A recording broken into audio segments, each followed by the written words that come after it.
Bon, bah, bonjour à tous. Merci d'être présent, d'avoir répondu à ce rendez-vous. Donc, je suis Benjamin Descaster, je suis un des fondateurs d'Ecodev. On est ravis d'organiser cette matinée parce que ça fait 10 ans qu'on travaille sur le sujet. Il s'est passé beaucoup de choses depuis. Merci aussi à nos intervenants qui vont prendre la parole. Donc, Arpastrans, avec qui on travaille sur le sujet et avec qui on a la joie de partager ces bureaux depuis 1 an et demi maintenant. Et puis merci aussi à Damien de l'association Bilan Carbone qui va nous apporter son expertise sur le sujet. Comme je disais, ça fait 10 ans qu'on travaille sur les sujets climat-énergie et on faisait partie des premiers formés à la méthode Bilan Carbone. Une époque assez lointaine où je me souviens qu'on avait plus de consultants formés à la méthode que de sociétés qui réalisaient des bilans carbone. Ça a beaucoup changé depuis. Il y a beaucoup d'eau qui a coulé sur les ponts et on est vraiment très content de voir que de grand nombre d'entreprises adressent ce sujet de manière très sérieuse. Il y a eu aussi beaucoup d'avancées à l'échelle mondiale. Donc on a eu la chance d'accueillir il y a quelques années maintenant la COP qui a marqué un grand tournant dans les décisions mondiales sur les enjeux climat. Et je pense que ça coïncide, hein, d'ailleurs, vous aurez la genèse tout à l'heure, mais avec la prise de conscience qu'il fallait aller au-delà des méthodes de comptabilité qui rendent des visions assez court-termistes et qui font plus le bilan de là où on en est. Et il y avait besoin d'une méthodologie qui nous permette d'évaluer la trajectoire que l'on prend, donc avec des enjeux vraiment court terme. Donc je pense que c'est l'idée qu'il y avait derrière, et puis on en rêvait, ils l'ont fait. Je vais laisser la parole à nos intervenants. L'idée de ce matin, c'est de vous présenter les grands tenants et les aboutissants de la méthode, de vous faire partager aussi des retours d'expérience de ceux qui auraient pu déjà se faire évaluer et tester la méthode. On fera un focus avec nos amis de Harp sur la partie bâtiment, puisque l'approche ACT est une approche sectorielle dont le secteur de l'immobilier fait partie des premiers référentiels. Et puis on aura aussi la chance de vous faire des petites annonces pour justement les incitations qui ont été mises en place pour vous inciter à réfléchir et à vous faire évaluer sur ACT. Je sais que tu as envie de dire un mot. Bonjour, Gwenelle Chavroulet d'Arpastrans, donc bienvenue dans notre petite maison. J'ai pas très important que je parle moi ce matin, donc juste pour vous dire que en complément de ce qui a été dit, donc Arpastrans est une société qui se focus dans le domaine de l'immobilier, avec une partie d'activité assez importante sur le domaine de l'immobilier durable. Donc Arnaud prendra la parole sur cette partie, puisque Arnaud est un des directeurs de projet de Astrans, donc on est Arp Astrans. Voilà, donc je vous souhaite une excellente matinée autour de ce sujet passionnant et absolument important qu'est le carbone.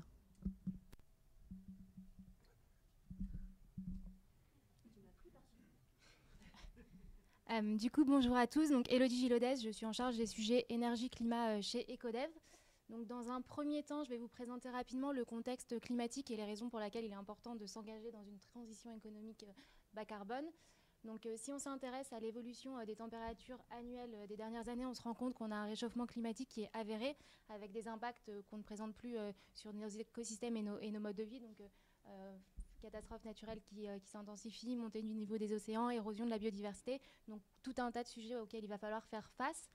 Donc, face à cet enjeu, la communauté internationale s'est réunie pour essayer de trouver des solutions. Donc, la COP21 de 2015 est une de ces réunions lors de laquelle les gouvernements se sont mis d'accord pour limiter le réchauffement climatique à 2 degrés à l'horizon 2100 par rapport au niveau de l'ère pré-industrielle. Donc, chaque pays s'est fixé des objectifs de réduction des émissions de gaz à effet de serre pour atteindre cet objectif de limitation du réchauffement climatique. Sauf qu'on se rend compte que l'accord de Paris n'est pas suffisant, parce que si on additionne l'ensemble des engagements des pays signataires, on se rend compte qu'on va plutôt vers une trajectoire de plus 3 degrés et pas vers une trajectoire de plus 2 degrés. Donc au niveau mondial, la trajectoire qu'on prend pour l'instant n'est pas forcément la bonne. Si on s'intéresse spécifiquement à la France, donc la loi de transition énergétique pour la croissance verte qui a été promulguée en 2015 fixe des objectifs au niveau national de réduction des émissions de gaz à effet de serre. Donc l'objectif, c'est de réduire de 40% les émissions en 2030 par rapport au niveau de 1990. On a également la stratégie nationale bas carbone qui vise la neutralité carbone à l'horizon 2050. Donc tout ça, c'est la théorie. Dans les faits, on se rend compte que depuis 2015, les émissions de gaz à effet de serre au niveau français ne font qu'augmenter. Donc en 2017, on a émis 7% de plus que ce qui était prévu par rapport à l'objectif. Et c'est notamment du fait de 3 secteurs d'activité que sont les secteurs des transports, des bâtiments et de l'agriculture, dont les émissions ont augmenté. Donc le secteur du bâtiment, c'est celui qui présente le plus gros écart entre ses émissions et son objectif. Donc il y a un enjeu majeur sur ce sujet. Et c'est pour ça qu'on va vous faire un focus tout à l'heure sur ce secteur-là précisément. Donc on se rend compte qu'au niveau politique, on n'arrive pas forcément à trouver des solutions pour limiter le réchauffement climatique. Au niveau des acteurs d'un territoire, tout le monde a un rôle à jouer. Donc au niveau des entreprises, du fait de vos activités, vous émettez des gaz à effet de serre. Vous pouvez mettre en place des actions pour limiter ces émissions. Donc aujourd'hui, notamment du fait de l'obligation de réaliser un bilan carbone pour les entreprises de plus de 500 salariés depuis la loi Grenelle 2, on a une comptabilisation des émissions de gaz à effet de serre qui est quand même bien rentrée dans le monde économique. Le souci qu'on a, c'est qu'aujourd'hui, après cette comptabilisation, on a du mal à engager une évolution profonde des modèles économiques et on a du mal à mettre en place des actions concrètes qui vont avoir réellement un impact sur le réchauffement climatique.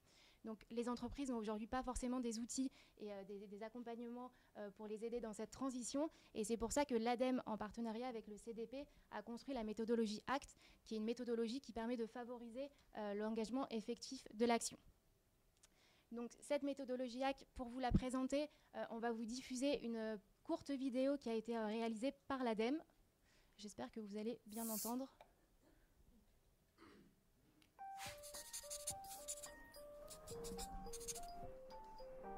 In a world where the climate change question has become increasingly important, organizations have learned how to account for their greenhouse gas emissions.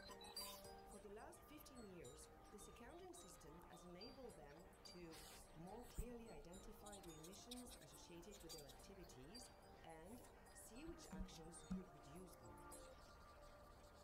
Company actions have gained momentum, particularly over recent years, but the time has come to ensure that these commitments lead to tangible results. Given the continued growth in global emissions, reversing this trend is now a matter of urgency. Steps must be taken to improve the indicators reported in order to highlight those organizations whose practices and activities are truly aligned with the demands of a low-carbon economy.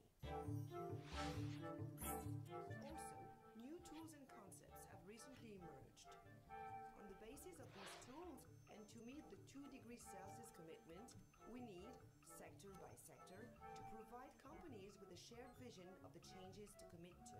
Investors also need reliable information to assess how companies orchestrate their transition towards a low-carbon economy. To meet this need, 2 key actors have decided to join forces in a pilot project. Over a period of 12 months, the project will bring together many different stakeholders, from economic leaders to institutional investors. The aim is to define which criteria need to be taken into account and which rating methodologies need to be developed in the chosen sectors. And finally, to test the chosen methodologies with pilot companies. For greater efficiency, the project focuses on 3 sectors of activity: electricity production, automotive manufacturers, and the retail industry. These 3 sectors were chosen in view of the wide variety of climate issues that they cover, complex value chains, and their key roles in the energy transition process. New partners regularly join this pilot project. It was Chris and ACT to distinguish between organizations that in their carbon strategy, R&D projects or investment policies develop the capacity to translate their pledges into action towards a low-carbon economy. Project results will be presented at COP22. Du coup, la méthode ACT permet de tracer les trajectoires de degrés de chaque secteur d'activité en fonction de leurs enjeux et de leurs caractéristiques. Et ça permet ensuite d'évaluer les objectifs et la stratégie climat d'une entreprise par rapport à la trajectoire de son secteur d'activité. Donc ça permet de vraiment vérifier qu'au niveau de sa feuille de route, une entreprise fait les bons choix par rapport à son secteur d'activité, à la trajectoire de degrés qui a été fixée. La méthode ACT permet également de fournir une évaluation indépendante et externe de la stratégie, mais également des moyens qui sont mis en œuvre pour atteindre cette stratégie. Et pour les entreprises, elle permet d'avoir un référentiel mondial basé sur les mêmes caractéristiques pour traduire l'engagement d'une entreprise dans les stratégies climat et bas carbone. Donc ça permet, si une entreprise est engagée dans ces stratégies, de vraiment le mettre en avant de façon fiable et crédible. Donc les notes ACT ont vocation ensuite à être publiées et du coup les entreprises vont avoir une certaine transparence sur leurs résultats et ça va permettre ensuite aux clients, aux investisseurs de choisir où ils vont placer leurs investissements en fonction des stratégies climat des entreprises.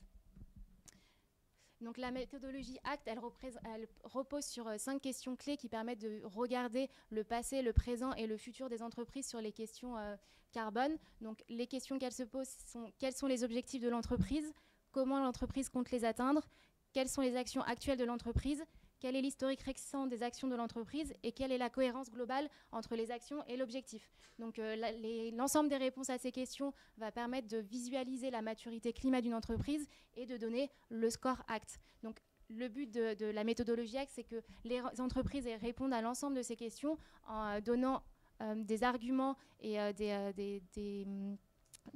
arguments détaillés via des données qui sont vérifiées, vérifiables pour pouvoir argumenter leurs réponses.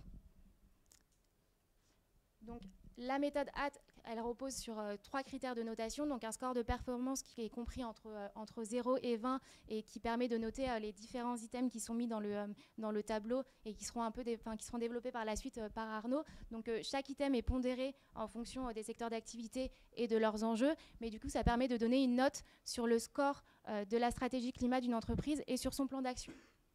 Ensuite, on a une note d'évaluation qui est une lettre comprise entre A et E qui permet d'avoir une synthèse de l'évaluation, de voir si les données qui ont été fournies par l'entreprise sont crédibles, sont fiables, si c'est assez argumenté, etc. Et enfin, on a une note de tendance qui permet de voir quelle serait l'évolution de la note ACT si jamais l'entreprise refaisait une évaluation ultérieurement. C'est-à-dire, est-ce que l'entreprise va s'améliorer, est-ce qu'elle va stagner ou est-ce qu'elle va se détériorer sur sa stratégie climat. Donc aujourd'hui, il y a des expérimentations qui ont été faites. Donc il y a des entreprises qui ont déjà réalisé une évaluation ACT. C'est toujours intéressant d'avoir un retour d'expérience pour savoir ce que ça a apporté aux entreprises, les difficultés qu'elles ont pu rencontrer. Donc on n'a pas pu réussir à avoir Rémi Pierre de Maison du Monde, mais il a réalisé une courte vidéo pour présenter en quelques mots son retour sur la méthode ACT qu'on va vous diffuser également. For Maison du Monde, being involved in ACT, that is a French voluntary program, was important because we needed a framework, a global framework, to guide us in defining our final objective to be compliant with this 2-degree scenario. Before ACT, we were working based only on our internal data and our activity information, but we had no external guidance on which target to achieve by 2050 to ensure that we are in line with the Paris Agreement objectives. I think ACT gave us two main tools to improve our strategy and our objectives. The first one is the trajectory, the roadmap towards the final objective by 2030 or by 2050, which is something we really needed. And it gives us also an assessment of our strategy with an external point of view to assess whether our strategy and our action plans are enough to achieve our final goal or not, which was not given by the SBTs, for example, which give only an assessment of the objectives and not on the roadmap. Before joining ACT, Maison du Monde was already committed towards climate change and to fight against climate change, but we defined our first objective only based on our activity data. the idea was to reduce, the first objective was to reduce our carbon intensity by 30% by 2020 in kilos of CO2 per square meters, and to reduce our energy intensity by 25%. But we knew that was not enough to be in compliance with the Paris Agreement, and if we want to be a responsible company and say that we did our part, we did our share towards the achievement of the Paris Agreement objectives, we were really looking forward to joining such an initiative and to work with third parties and the ADEME, the French Environmental Agency, to give credit to our objectives. With ACT, we learned that there is still a long way towards the achievement of the Paris Agreement goals, but that we are on the right track, that companies can rethink their business models to be in line with the fight against climate change, and that the methodology and tools are available for companies to help us, to support us, to give us guidance on where to go and how to go there. The next step for us is to review our global carbon objectives, because our first objectives were made before joining ACT without the global view of the retail 2 degrees trajectory, and now we will set new objectives, validate them with the Science-Based Target initiatives, and resubmit our strategy to the ACT assessment in 1 year or 2 to validate that we are doing our share towards in the fight against climate change, and that we are now in line with our objectives in the Paris Agreement. Du coup, pour résumer, donc ACT permet d'avoir une trajectoire de degrés de référence qui permet de positionner sa stratégie climat par rapport à un référentiel. Ça permet également d'avoir une évaluation de sa stratégie et de son plan d'action, et d'avoir des outils et des guides pour pouvoir réaliser une transition de modèle économique. Donc c'est possible pour les entreprises de se tourner vers une économie bas carbone, notamment grâce à des outils comme ACT qui permet de les accompagner dans cette transition. Donc là, pour ACT, il y a eu des expérimentations qui ont été faites. Il y a des secteurs d'activité qui peuvent déjà commencer à être évalués. Et du coup, je vais laisser la parole à Damien de l'ABC qui va présenter les prochaines étapes de déploiement de la méthodologie.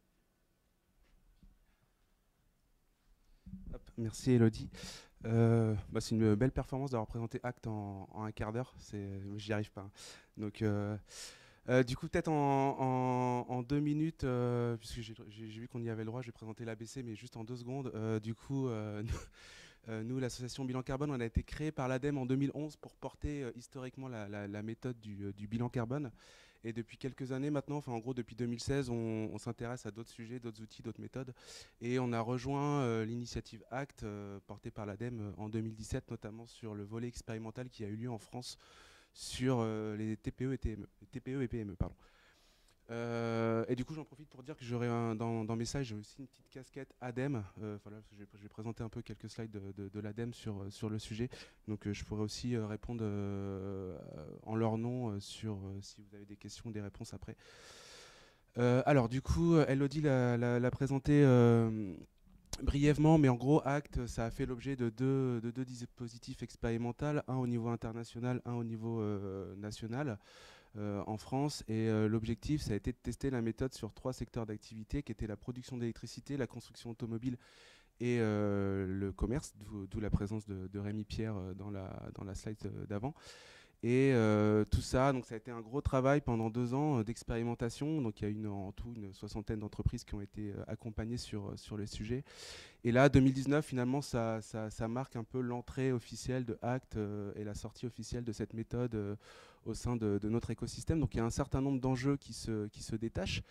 C'est déjà intéresser les entreprises sur la prise en compte des objectifs de degré dans leur stratégie. C'est aussi amener les investisseurs à travailler avec nous sur ces sujets, de faire en fait de ACT une méthode de référence pour les investisseurs. Et après, alors je vais peut-être pas rentrer dans le détail de tous les enjeux, mais en gros, il y a une idée de massifier, de développer d'autres secteurs, on va le voir, notamment le secteur du bâtiment. C'est aussi l'idée de s'intéresser à d'autres acteurs. Donc là, on est en train de réfléchir avec l'ADEME à l'adaptation de Act aux PME, TPE, puisqu'on s'est aperçu dans l'expérimentation qu'il y avait un besoin initial. Peut-être que Act était un peu trop, entre guillemets, une étape trop importante entre le bilan carbone et Act, qui manquait peut-être un marchepied, et donc du coup on est en train de réfléchir avec l'ADEME sur cette adaptation. Et comme je sais qu'il y a au moins une collectivité dans la salle, l'ADEME aussi est en train de lancer une étude pour adapter Act au territoire, donc c'est aussi l'idée de travailler sur d'autres acteurs. Il y a tout un volet formation dont l'ABC s'occupe, donc j'y reviendrai tout à l'heure. Moi, l'idée, c'est de travailler à la fois avec les entreprises et investisseurs pour former un maximum de personnes sur ces sujets. Et puis, bien sûr, Act étant porté par l'ADEME et le CDP, on est sur l'international. Et donc, il y a un certain nombre d'autres expérimentations qui sont portées, soit directement par le CDP avec leurs partenaires, soit l'ADEME, notamment avec l'IDRI, je pense, qui est en train de travailler avec le Brésil et le Mexique pour développer des outils et des méthodes sectorielles Act dans les pays d'Amérique du Sud. Voilà, puis l'ADEME réfléchit à la gouvernance, encore une fois, l'idée c'est que ça soit une méthode ouverte et qu'on dépasse un peu ce binôme ADEME-CDP et que ça soit ouvert à tous. Donc voilà.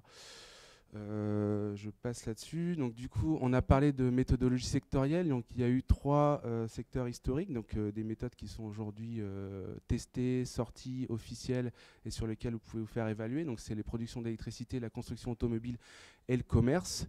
Donc en fin d'année 2018, et Arnaud prendra le relais, l'ADEME s'est posé la question du secteur du bâtiment sur 2 volets, donc 2 méthodes différentes, une méthode dédiée à la construction et une méthode dédiée à la gestion immobilière. Donc ça, donc on est encore en phase d'expérimentation, même si la méthode est sortie, il suffit de la tester maintenant. Et après, l'idée, c'est d'aller assez vite, en fait, finalement, puisque l'ADEME souhaite sortir 3 nouveaux secteurs chaque année et couvrir une vingtaine de secteurs d'ici 2021-2022. Donc les 3 prochains qui vont faire l'objet de développement méthodologique à la rentrée, c'est pétrole et gaz, transport, ciment. En fait, vous allez vers la droite et ils seront déclinés au fur et à mesure. Donc vous retrouverez la métallurgie, le verre, la chimie, le papier, l'agriculture, l'agroalimentaire. L'idée, vous l'aurez compris, c'est de s'attaquer de façon prioritaire au secteur à fort enjeu carbone et fortement émissif. Donc l'idée, c'est aussi d'avoir, on va dire, une couverture des secteurs non financiers de la Task Force sur le reporting climatique d'ici fin 2021. Donc voilà, et donc pour chaque nouveau secteur, il va y avoir de toute façon des appels et des manifestations d'intérêt de la part de l'ADEME pour les entreprises qui souhaitent s'investir dans le développement méthodologique de ces secteurs. L'ADEME et le CDP ne le feront pas tout seuls pour chacun de ces secteurs, donc à chaque fois il y a des groupes de travail qui vont être vus. Alors une petite slide ADEME, puisque du coup on est sur une méthode internationale, mais l'ADEME porte cette méthode en France et vient de lancer, en tout cas au mois de juin, un programme volontaire ACT, donc en gros un programme d'aide aux entreprises qui souhaitent se lancer dans l'évaluation ACT, donc qui aujourd'hui couvre, alors l'ADEME pour 2019 souhaite aider une trentaine d'entreprises, 25 sur les secteurs historiques de la méthodologie ACT, donc production d'électricité, construction automobile et commerce de détail, et 5 entreprises françaises dans le cadre de l'expérimentation bâtiment. Donc là, vous avez, alors je ne sais pas s'il faut que je rentre dans le détail ou pas, vous avez le lien vers l'appel à projet si vous souhaitez y répondre et vous souhaitez être aidé par l'ADEME.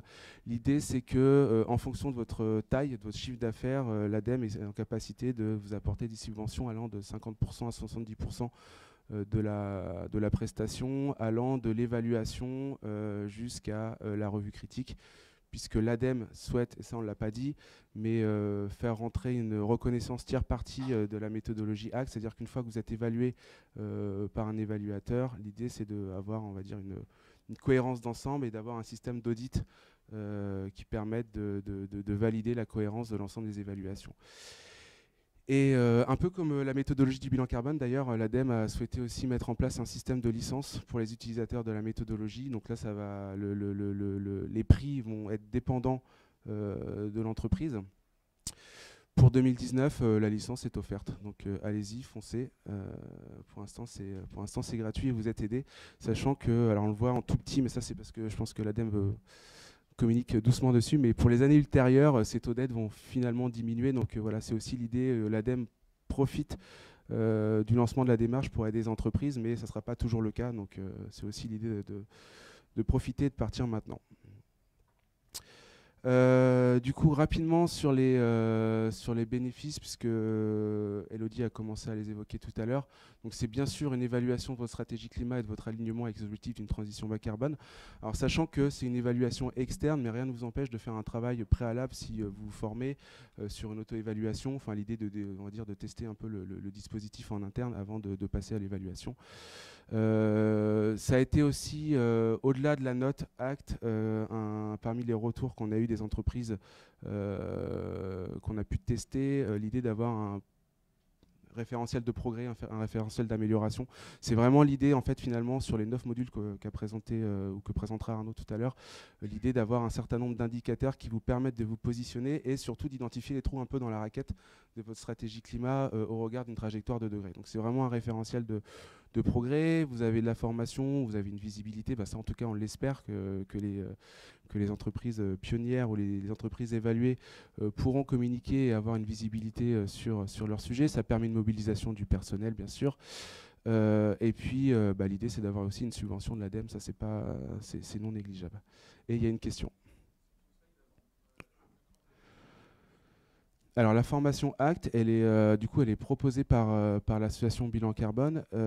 L'idée, c'est sur une journée alors en fait, il y a différents types de formations, mais je pourrais y revenir après parce que j'ai un slide là-dessus pour vous expliquer un peu en quoi ça consiste. Je pense que ça va être. Ouais.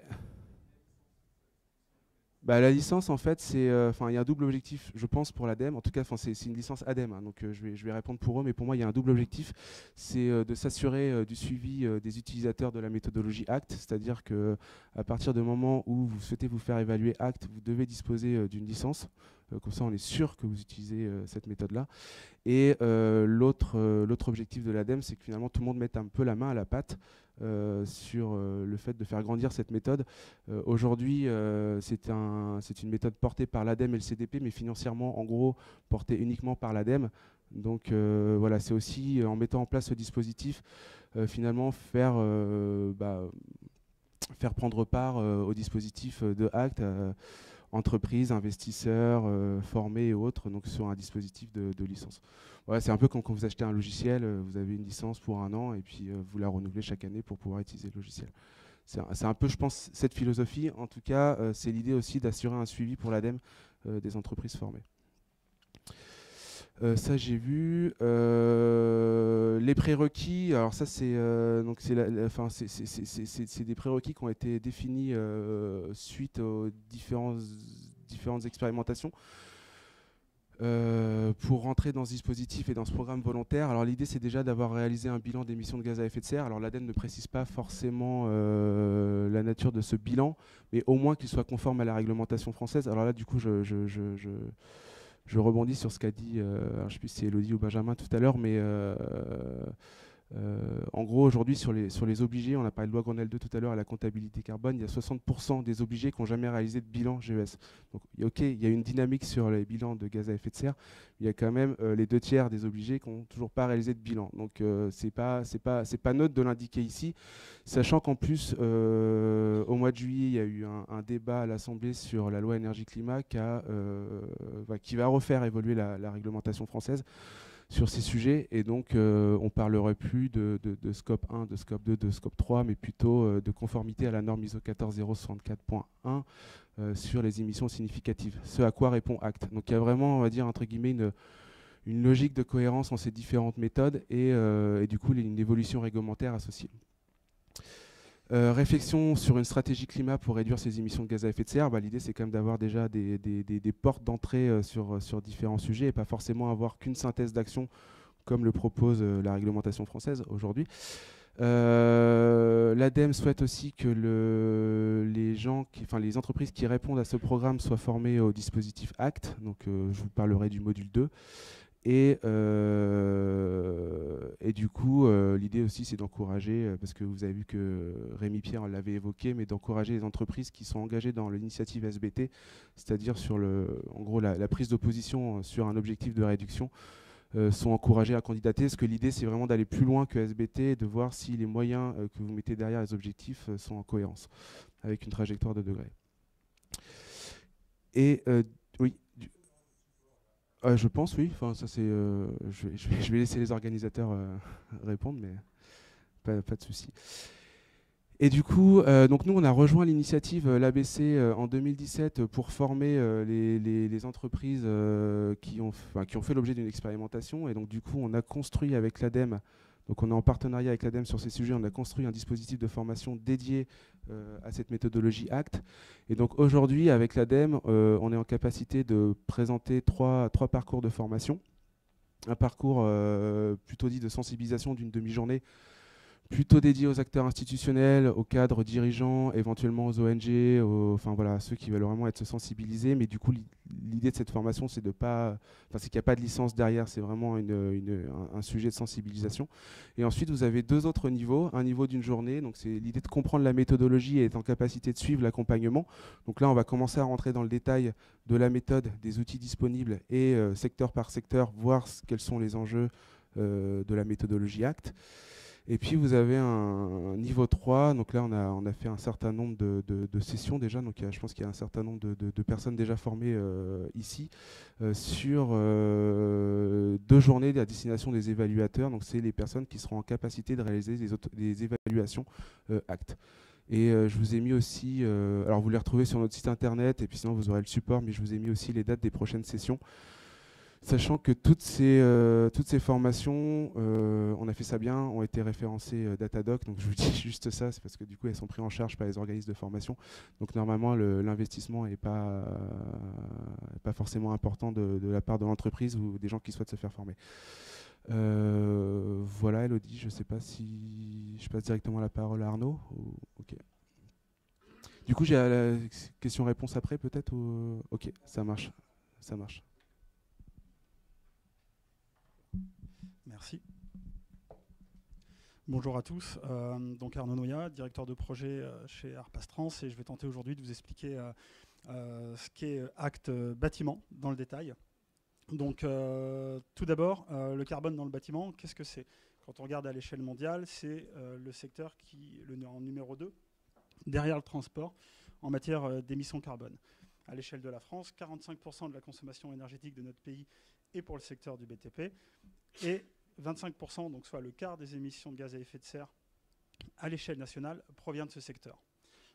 Maintenant qu'on a dit ça, le gouvernement qui a conscience qu'il y a d'énormes enjeux dans la réduction des émissions carbone dans le secteur du bâtiment a mis en place la stratégie nationale bas carbone, qu'on va appeler SNBC, ce sera plus simple, dont l'objectif principal est d'arriver à la neutralité carbone d'ici 2050 dans le secteur du bâtiment. Quand on parle de neutralité carbone, ça ne veut pas dire qu'on va émettre 0 émission carbone, c'est absolument impossible. Ça veut dire qu'on va compenser le peu qu'on va émettre en 2050. Donc si on regarde à cette courbe, qui est celle qui est dédiée au bâtiment, donc en bleu, c'est les années passées sur un début en 1990 jusqu'en 2016. En gris pointillé, c'est la courbe du carbone avec les mesures existantes. Donc la courbe tendancielle si on ne change rien. On voit qu'on est très très loin de notre objectif. La courbe bleue en pointillé, c'est donc cette courbe objectif fixée par la SNBC. Si on regarde à la dernière année où on a des valeurs de référence, à savoir l'année 2017, dans le secteur du bâtiment, notre objectif était d'émettre sur l'année 74,2 millions de tonnes de CO2. En réalité, on en a émis 91.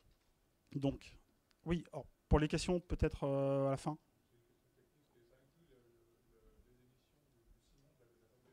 Oui, c'est l'intégralité du secteur du bâtiment. Donc, en termes d'émissions, on voit qu'on est à 91. On a c'est le début, on est déjà à 22% en retard par rapport aux objectifs de la stratégie nationale bas carbone. Donc, pour y arriver, on voit déjà que ça va être extrêmement compliqué. On se pose la question, est-ce qu'on a des outils pour nous aider à achever cet objectif? Alors d'un point de vue réglementaire, la réglementation a pas mal évolué depuis le protocole de Kyoto en 1997. On est passé par la réglementation thermique en 2005, en 2012, pour arriver sur une future réglementation thermique qui devrait arriver à échéance fin 2020, début 2021. Aujourd'hui, la date n'est pas encore fixée. Mais surtout, à l'échelle du bâtiment, on a différents labels. Le label F-Energy, le label BBCA, qui, précisons-le, est le premier label qui a pris en compte la notion de carbone dans le bâtiment. Avant, d'un point de vue réglementaire, on s'intéressait qu'à l'aspect énergétique, donc la performance énergétique de notre bâtiment. Avec l'arrivée du label BBCA, on commence à discuter carbone. Suite à ce label, le E+C-, que vous connaissez sans doute tous, qui a été mis en place pour préfigurer la future réglementation thermique qui devrait arriver dans les prochaines années. Plus récemment, BBC F-Energy et BIPOS F-Energy, BIPOS pour bâtiment à énergie positive, ça veut dire que c'est un bâtiment qui génère plus d'énergie qu'il n'en consomme.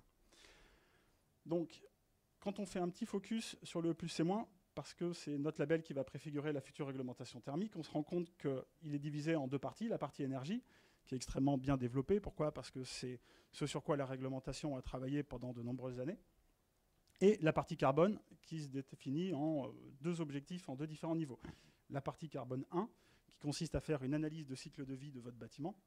Donc, je vais rentrer un petit peu dans le détail tout à l'heure dans le principe de la CV. En fait, vous allez évaluer le poids carbone de votre bâtiment.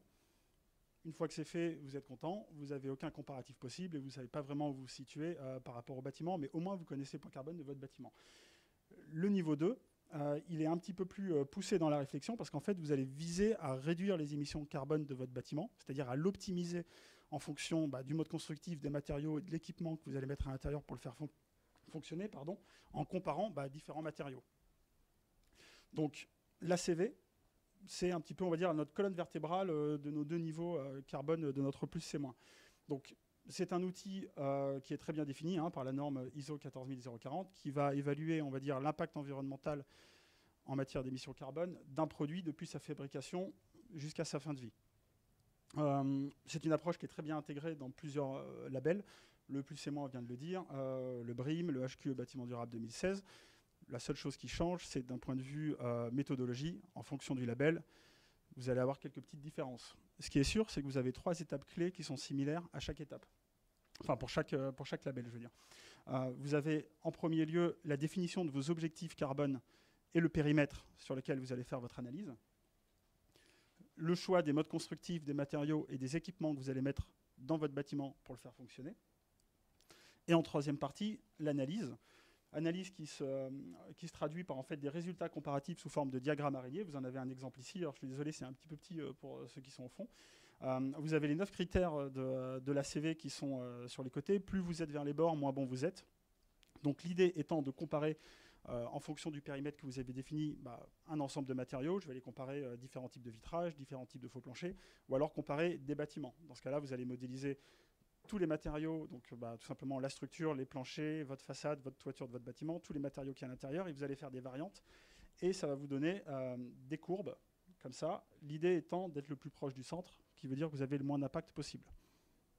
Donc, on pourrait se dire que l'ACV, aujourd'hui, c'est un très bon outil pour orienter, on va dire, la construction de mon bâtiment vers une démarche vertueuse qui émet le plus bas carbone, enfin qui émet le plus bas niveau d'émissions carbone possible. Sauf qu'aujourd'hui, on se rend compte qu'il y a beaucoup de limites. Il y a une étude assez intéressante que je vous conseille de lire qui a été publiée par l'ADEME en novembre 2017 et qui s'attarde sur la pratique opérationnelle de la mise en place de l'ACV. Le graphique que vous voyez ici en est tiré. Donc l'axe horizontal définit les différentes phases d'un projet par lesquelles on passe, du programme à l'exploitation. L'axe vertical vers le haut, c'est l'importance de réaliser l'ACV en fonction de cette étape. Et l'axe vertical vers le bas, c'est la faisabilité de faire une ACV en fonction de l'étape de votre projet. Si je prends le premier exemple, à titre d'exemple, à notre étape programme, c'est extrêmement important de pouvoir réaliser une ACV. Pourquoi ? Parce qu'on part d'une feuille blanche. Donc on va déterminer notre projet, notre bâtiment, son usage, quel mode constructif je vais utiliser pour le construire, quel matériau je vais mettre dedans et quel type d'équipement. C'est assez contradictoire parce que c'est en même temps impossible de réaliser une ACV à ce moment-là. Pourquoi ? Parce qu'on part d'une feuille blanche, donc on n'a aucun élément, donc tout simplement on ne peut rien comparer. Donc, dans les faits, la théorie voudrait que le moment idéal pour réaliser une étude ACV soit entre l'esquisse et l'APS. C'est là où on commence à avoir un programme qui est un peu défini. On sait à peu près quel bâtiment on veut faire, on sait quel mode constructif on va utiliser, et ça nous permet de faire des variantes et d'optimiser nos choix. Sauf que selon nos retours d'expérience, on se rend compte que l'ACV, elle est plutôt réalisée entre la phase APD et la phase DCE. Donc là, c'est tout de suite très limitatif. Pourquoi ? Parce que vos modes constructifs sont choisis, Les équipements sont choisis, tous les bureaux d'études ont déjà rendu leur note, donc tout est dimensionné. Et au final, on va avoir une certaine marge sur le choix des matériaux, le revêtement intérieur, type quelle moquette je choisis ou quel luminaire je vais mettre à mon plafond. Donc l'ACV perd un petit peu sa notion première qui était d'orienter les choix d'un constructeur ou d'un maître d'ouvrage dans la construction de son bâtiment vers la démarche la plus vertueuse possible. D'ailleurs, on vous a sorti les 4 remontées que nos clients nous font le plus souvent par rapport à l'ACV. Les défauts qui lui sont reprochés, c'est que on fait un focus uniquement sur les matériaux et les équipements. On manque d'objectifs chiffrés, c'est-à-dire que les objectifs, on les fixe nous-mêmes, mais bon, par rapport à quoi, on ne sait pas trop, on navigue un petit peu dans le flou. La stratégie de l'entreprise n'est pas forcément prise en compte, et surtout, on n'a aucune vision sur le long terme. Pour les gens qui veulent s'aligner, par exemple, avec la stratégie nationale bas carbone, faire une ACV aujourd'hui, ça vous dit, sur un moment donné, ce que vous faites. Après, dans le futur, on n'en a aucune idée. Donc, ça tombe bien, ce n'est pas anecdotique ce que je vous dis, parce que ACT est censé répondre à toutes ces problématiques-là. Donc avant de rentrer dans le vif du sujet, la méthode ACT bâtiment, qui est concernée, tout simplement l'ensemble des acteurs de l'immobilier, que vous soyez une foncière, un bureau d'études, un promoteur ou une entreprise générale, vous pouvez tous appliquer la méthode ACT à votre structure et à votre organisation. Le périmètre, il est simple. Comme l'a dit Damien tout à l'heure, en fait, aujourd'hui, on a 2 secteurs, celui de la construction, donc neuf et rénovation, et la partie gestion immobilière. Elles ont exactement le même logigramme en termes de fonctionnement. Donc vous avez la partie industrielle, la partie résidentielle avec logement collectif et logement singulier, la partie commerce avec tout ce qui est commerce, bureau, hôtel, restaurant. Ce que vous voyez là, bâtiments de soins, d'éducation et autres, et la partie industrielle qui est grisée, c'est aujourd'hui, ce n'est pas des secteurs qui ont été laissés de côté, c'est tout simplement qu'aujourd'hui les modules n'existent pas et devraient être développés dans le futur par la méthode ACT. À ce sujet-là, Arpastrans et Ecodev, on fait partie de la quinzaine de bureaux d'études qui ont été formés à l'évaluation ACT. Et aujourd'hui, on accompagne à peu près 5 entreprises volontaires pour intégrer la méthode ACT à leur organisation. Le but étant de tester le logiciel, d'identifier les points faibles, d'identifier les points forts, de faire un retour à l'ADEME de façon à améliorer le logiciel et à développer les autres secteurs. Donc, ces 2 structures, elles sont organisées de la même manière. Elles ont 9 indicateurs. Donc, qui ont 3 temporalités, passé, présent, futur. Ces 9 indicateurs, enfin ces 3 temporalités, par exemple, donc on va regarder à ce que votre société a fait dans le passé, ce qu'elle fait aujourd'hui, et quel objectif elle se fixe dans le futur. Concrètement, d'un point de vue construction, alors c'est les 9 indicateurs, j'ai oublié de le préciser, ne sont pas tous applicables, ça dépend du secteur, et ça varie, donc vous allez voir, entre construction et gestion immobilière. Pour la partie construction, on a 8 indicateurs sur 9. On a les objectifs internes en matière de CO2, donc les objectifs que vous vous fixez au niveau de vos bâtiments, donc en kilos de CO2 équivalent par mètre carré sur les ouvrages que vous réalisez. Une partie, un indicateur recherche et développement, donc c'est tout ce que vous mettez en place pour faire preuve d'innovation en matière de gestion des émissions de carbone. La performance de vos produits, donc quand vous êtes une entreprise qui construit, c'est tout simplement les kilogrammes de CO2 équivalent par mètre carré des bâtiments que vous réalisez. Le management, les engagements de vos fournisseurs et de vos clients, la stratégie que vous avez en interne et votre business model aligné sur la stratégie nationale bas carbone. Quand on regarde la pondération, donc la note est sur 20, comme Elodie nous l'a dit tout à l'heure, la pondération des différents indicateurs est légèrement différente. Si on prend les 2 plus gros que sont les objectifs internes et la performance produit, on arrive à 45%. C'est quasiment la moitié de votre note qui est basée sur 2 indicateurs. Ça peut sembler un petit peu logique. Quand on rentre dans le détail, les objectifs internes, c'est les objectifs que vous vous fixez. La performance des produits, c'est ce que vous réalisez, donc en alignement avec les objectifs que vous avez fixés. Mais là où ça devient encore plus intéressant, c'est que la performance de vos produits, elle est comparée aussi avec les objectifs de la stratégie nationale bas carbone.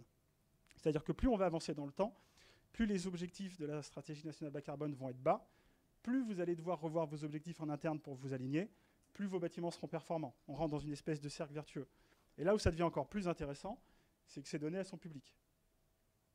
Donc, les autres, vos concurrents peuvent les voir, vos clients peuvent les voir, les investisseurs peuvent les voir. Et toutes les personnes sont comparées par rapport à la stratégie nationale bas carbone.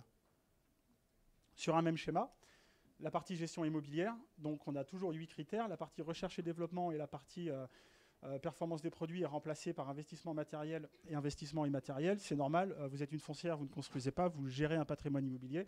Donc ce qu'on va regarder, c'est quel bâtiment vous achetez. Là, une fois en termes de pondération, Vous avez les objectifs internes qui représentent 15% de votre note, les investissements matériels 35%, ça fait 50% de votre note, la moitié sur ces deux objectifs, c'est extrêmement important. Donc les objectifs, c'est comme pour la construction, c'est les objectifs que vous fixez en termes d'émissions carbone. L'investissement matériel, c'est c'est les émissions carbone des bâtiments que vous achetez, donc les émissions qu'elles ont émises lors de leur construction et en phase d'exploitation.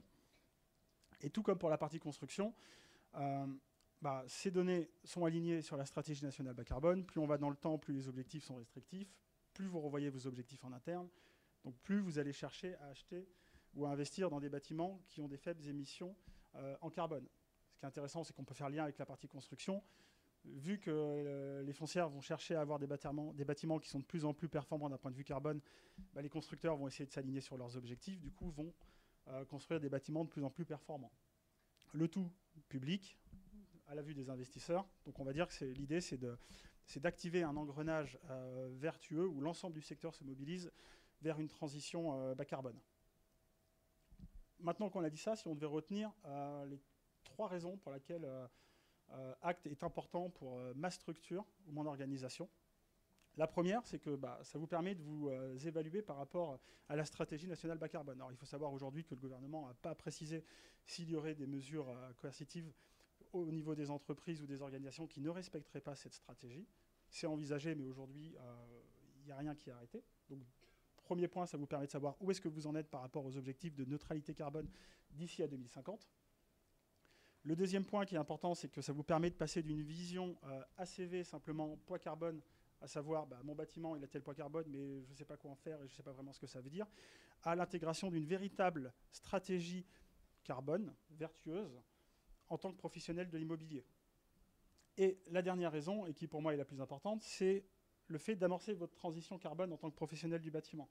Je vais faire un rapide parallèle sur la transition carbone, parce que c'est un mot que j'aime bien, avec la transition numérique qui a eu lieu il y a quelques années. Si on remonte il y a une vingtaine d'années en arrière, dans le domaine des téléphones portables par exemple, on avait un leader mondial qui s'appelait Nixon.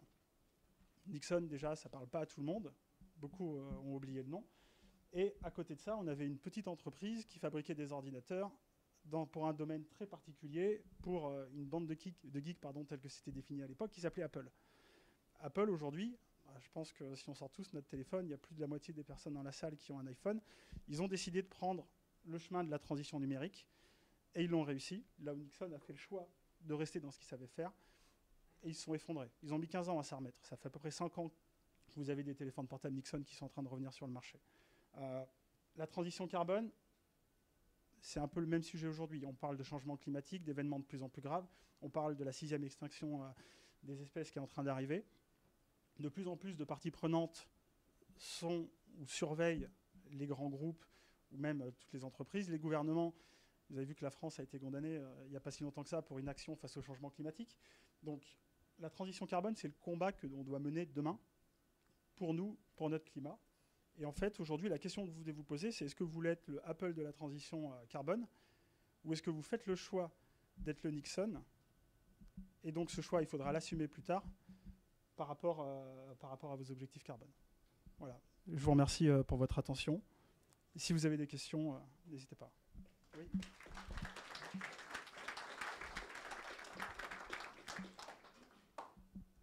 Je vous en prie.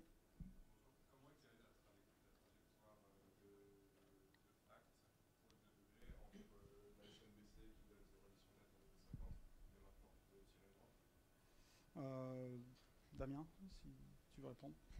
Peut-être, je vais vous apporter un micro. Alors, après, il y a eu un gros travail quand même sur ACT, en fait, sur la prise en compte des trajectoires sectorielles et comment elles ont été prises en compte. Alors du coup, historiquement, les travaux utilisés, c'est les travaux de l'Agence internationale de l'énergie au niveau international sur les différents secteurs. C'est-à-dire qu'il y a un certain nombre de scénarios qui sont faits par l'Agence internationale de l'énergie. Ils ont notamment un scénario 2 degrés et qui permettent, secteur par secteur, de pouvoir en fait avoir une trajectoire sectorielle. Ça, c'est au niveau international. On s'est rendu compte lors de l'expérimentation TPE-PME en France qu'on était assez loin des considérations des entreprises françaises. Et donc, il y a eu un gros travail de fait, dont certains ont participé aux travaux et qui sont dans la salle. Je remercie. Il y a eu un gros travail de fait d'adaptation des trajectoires de degrés sectoriels appliquées à l'échelle nationale. Donc, il y a 19 trajectoires qui ont été créées pour répondre à tous les enjeux en fait, des différents secteurs cités, donc les secteurs historiques. Et en gros, les travaux utilisés, si je résume, c'est la stratégie nationale bas carbone qui donne des budgets carbone et une trajectoire secteur par secteur à l'horizon 2050. Et les visions ADEME 2035-2050 qui eux aussi sont des trajectoires portées par l'ADEME, et comme l'ADEME est porteur du projet, c'est assez cohérent qu'on utilise ces trajectoires. Donc voilà, il y a eu une adaptation. L'idée c'était d'aller de construire des trajectoires d'allocation de budget carbone, allocation budget globaux jusqu'à l'allocation produit en passant par des trajectoires sectorielles. Donc il y a aussi tout un travail qui a été fait d'analyse des trajectoires 2 degrés d'initiative SBT. Enfin voilà, il y a vraiment ce gros travail qui a été fait. Et donc c'est pas juste une droite, c'est vraiment des budgets carbone qui sont définis secteur par secteur par différentes méthodes. Et les principales en France, c'est la SNBC et les visions ADEME.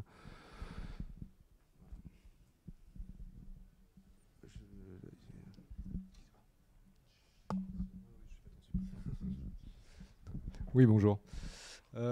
Question un peu précise peut-être. Donc la méthode ACT prend en compte les compensations qu'on peut mettre en œuvre. Enfin, c'est une interro. Oui, non? Ah non, d'accord.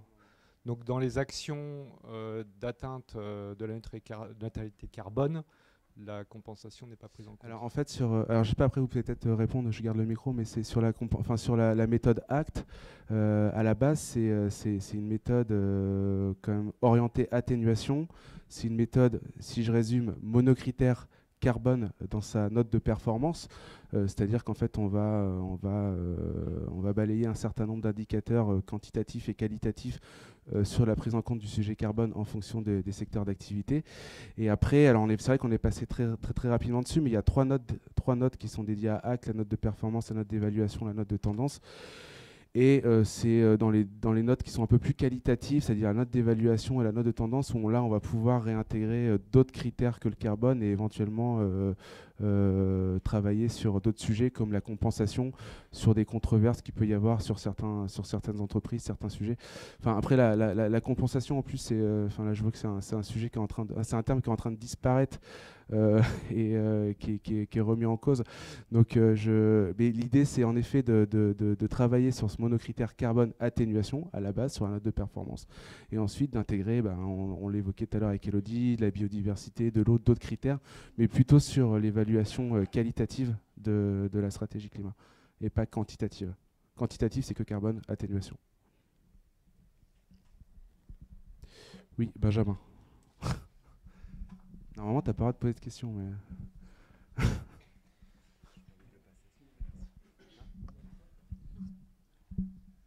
Bonjour.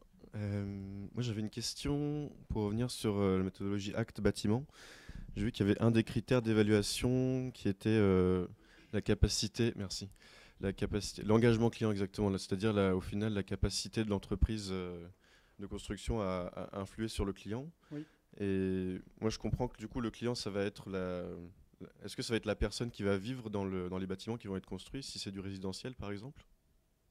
Ça dépend en fait. Ça dépend d'ailleurs qui dans le secteur de la construction est concerné. Est-ce que vous êtes une entreprise générale? Est-ce que vous êtes un promoteur? Quel est le but derrière de votre bâtiment? Alors aujourd'hui, il faut savoir que ces 9 critères-là, on n'est pas rentré dans un détail hyper précis parce qu'ils sont en train d'évoluer.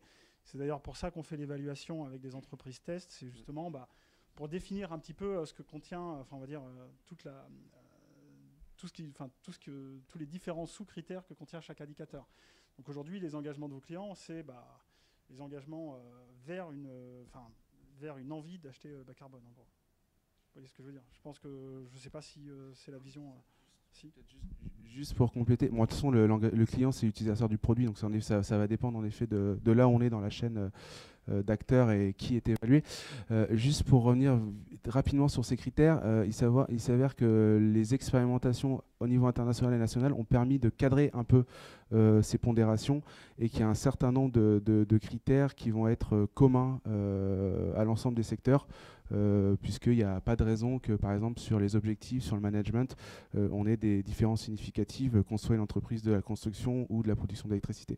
Donc là où ça va vraiment jouer, on est vraiment sur deux sujets quantitatifs, c'est la performance produit et l'investissement matériel, qui sont vraiment des sujets à fort impact carbone, qu'on soit sur des sujets à émissions directes ou émissions indirectes, enfin ça va dépendre un peu des secteurs.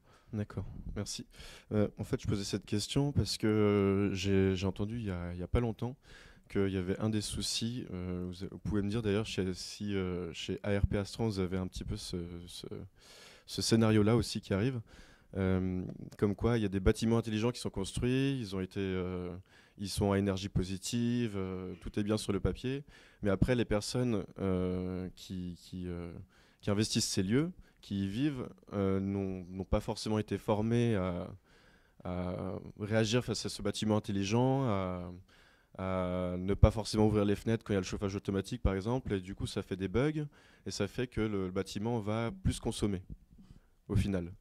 Et du coup je voulais savoir dans quelle mesure est-ce que c'est vrai déjà, moi je ne sais pas si c'est vrai, et aussi si c'est vrai, du coup est-ce que ça va être, dans quelle mesure ça va être pris en compte dans méthodologie ACT bâtiment. Alors d'un point de vue purement retour d'expérience, des dérives dans l'utilisation d'un bâtiment, il y en a tout le temps. C'est pour ça qu'aujourd'hui, lorsqu'on livre un bâtiment, il y a toujours un manuel utilisateur à destination des futurs preneurs qui vous dit en gros comment fonctionne votre bâtiment. On essaye de le faire dans la majorité des cas lorsque c'est demandé, sinon on le propose. Après, dans l'utilisation d'un bâtiment, c'est impossible de vous dire comment tel preneur va réagir par rapport au bâtiment. Enfin, c'est du cas particulier, là encore une fois. Maintenant, d'un point de vue purement acte, je ne sais pas si vous avez réfléchi à la question. Moi, personnellement, je n'ai pas la réponse à l'heure actuelle. Mais en tout cas, c'est un sujet qui est intéressant, en effet. Non, mais peut-être globalement, moi, c'est pas un de mes sujets en plus, mais peut-être plus globalement, le référentiel, il est évolutif. Donc de fait, on va aussi se baser sur les évolutions de la réglementation, sur les évolutions des retours d'expérience.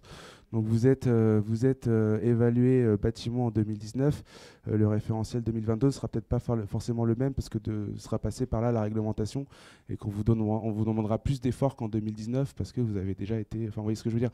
Donc il y a une évolution et peut-être que notamment ce retour d'expérience sur les bâtiments intelligents pourrait être pris en compte comme critère. Enfin là, aujourd'hui, je pense pas, mais je ne suis pas rentré dans le détail de la méthodologie.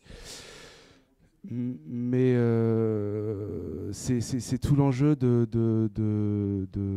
faire évoluer les référentiels sur ces sujets, parce que les réglementations évoluent, et donc du coup les efforts vont évoluer aussi. Je veux bien apporter une réponse complémentaire à cette question. Je pense que la question, c'est la façon dont on pilote un projet aujourd'hui immobilier dans lequel on a X séries d'objectifs, qui sont le bâtiment intelligent, le bâtiment bas carbone, le bâtiment qualité de vie, etc. etc. C'est vrai que ça demande une gouvernance de projet, qui est une gouvernance de projet où on aligne tous ces sujets, et ce n'est pas toujours évident. Donc je pense qu'un des objectifs aussi, c'est de pouvoir regarder comment on met bien au bon moment d'un processus immobilier, à la programmation, à la conception, à l'intégration des entreprises, l'ensemble de ces sujets pour éviter ces dérives qui existent aujourd'hui, voilà. Et qui ne sont pas uniquement du fait du preneur, mais qui sont aussi du fait qu'à un moment, on a aligné des compétences sur lesquelles on a besoin de faire des noyaux durs de qu'est-ce qu'on veut en matière de bâtiments bas carbone, et qui alignent tous les enjeux et toutes les techniques qu'on met au service de ce bas carbone. Voilà. Donc je pense qu'il y a aussi cette dimension-là de systèmes de management de projets qui sont de plus en plus complexes dans l'immobilier, passionnants mais très complexes. Voilà. Alors, du coup,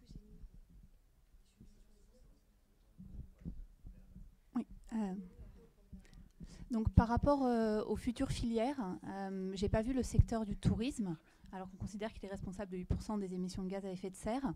Est-ce que c'est parce qu'il va être découpé, une partie dans le transport, une partie dans le bâtiment, ou est-ce que vous savez si dans les futures filières, il y aura bien une vision globale du secteur du tourisme ? Alors, j'ai le droit à un joker, donc je vais l'utiliser maintenant. On va demander à l'ADEME. Non, mais c'est leur méthode. Non, mais c'est une bonne question. Là, aujourd'hui, moi, on a juste... l'ADEME a juste, a ce souhait de développer ces secteurs qu'ils ont jugés prioritaires. Après, est-ce que, comme on est sur un secteur très hétérogène, le tourisme sera fondu dans différents secteurs ou pas? Je n'ai pas la question, mais ça peut être remonté, ouais, en effet, à l'ADEME sur le développement méthodologique. Quoi.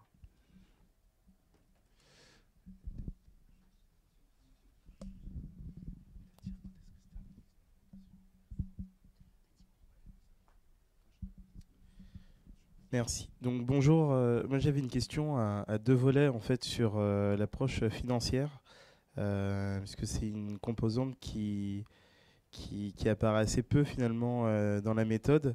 Et donc le premier volet de ma question, c'est sur la monétarisation finalement des actions de réduction qui sont envisagées ou évaluées par la méthode, et donc comment ça se traduit par rapport au budget de l'entreprise en termes d'économie de fonctionnement, de redéploiement ou d'optimisation des investissements réalisés ou à réaliser. Et le deuxième volet de ma question, c'est comment, si on va plus loin dans cette logique-là, on met en synergie toute la démarche que vous avez mise en place avec le label bas carbone qui permet d'accéder à des financements sur un certain nombre de secteurs d'activité. Je sais que la Direction Générale Énergie-Climat du ministère est en train de travailler à la définition d'une méthode sur le secteur du bâtiment.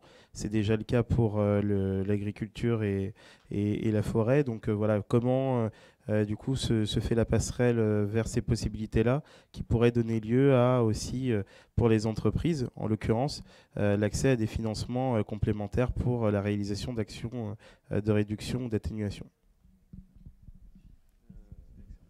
Très très bonne question, merci. Allez, alors je vais pas utiliser de deuxième joker, mais non, sur la première question, je pense que de toute façon, ce qu'on regarde dans ACT, c'est la crédibilité, la cohérence du plan de transition. Et dans le plan de transition, on demande en termes d'indicateurs des éléments. Après, il faut rentrer dans le détail des indicateurs, mais on demande des éléments chiffrés de ce plan de transition. Donc déjà, a priori, il y a une première évaluation de la prise en compte entre guillemets du budget associé à ce plan de transition. Et ensuite, quand vous allez c'est ce que disait un peu Rémi Pierre dans son intervention, c'est-à-dire que quand vous allez réévaluer et réécrire votre plan de transition, de toute façon, on va vous imposer de budgétiser ce plan de transition. Par contre, après, il n'y a pas de méthode dédiée de calcul des actions propres. Enfin, chacun va faire son estimation budgétaire. Après, il va y avoir aussi quelques éléments économiques dans le dernier critère, dans la place de ACT, c'est le business model économique, c'est-à-dire que là, on va questionner et la méthodologie ACT propose pour chaque secteur un certain nombre de modèles économiques cohérents et qui pourraient être cohérents dans un monde décarboné. Et donc, l'idée, c'est aussi d'interroger l'entreprise sur ses capacités à y aller, et notamment ses capacités financières.